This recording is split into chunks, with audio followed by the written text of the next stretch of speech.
നിരീശ്വരവാദിയായിരുന്നു Lee സ്ട്രോബൽ.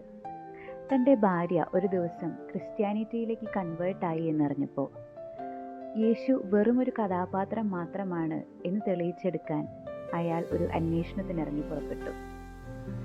ഈ ഒരു കേസിന് വേണ്ടി അയാൾ ഒരുപാട് യാത്ര ചെയ്തു, ഒരുപാട് ചരിത്രകാരന്മാരെ കണ്ടു, നന്നായി ഇതിനെക്കുറിച്ച് പഠിച്ചു. എ കേസ് അഗെയിൻസ്റ്റ് ക്രൈസ്റ്റ് ആയി ആരംഭിച്ച ഈ ഒരു ജേർണി അവസാനിക്കുന്നത് കേസ് ഫോർ ക്രൈസ്റ്റ് ആയിട്ടാണ്. അദ്ദേഹം ക്രിസ്തുവിന് വേണ്ടി വാദിക്കുന്ന ഒരു ഇൻവെസ്റ്റിഗേറ്റീവ് ജേർണലിസ്റ്റായി ഒരുപാട് പുസ്തകങ്ങൾ എഴുതി. അതിലെ ഏറ്റവും പ്രസിദ്ധമായ പുസ്തകമാണ് ദ കേസ് ഫോർ ക്രൈസ്റ്റ്. ചരിത്രപരമായ കാര്യങ്ങൾ പഠിച്ചും സയൻറ്റിഫിക്കലി ക്രിസ്തു ജീവിച്ചിരുന്നുവെന്നും മരിച്ചുവെന്നും മരിച്ചവരിൽ നിന്ന് ഉയർത്തെഴുന്നേറ്റുവെന്നും പൂർണ്ണമായും സയൻറ്റിഫിക്കലി സ്ഥാപിച്ചെടുക്കുന്ന ഒരു പുസ്തകമാണ്. എല്ലാവരും വായിച്ചിരിക്കേണ്ട ഒരു പുസ്തകം.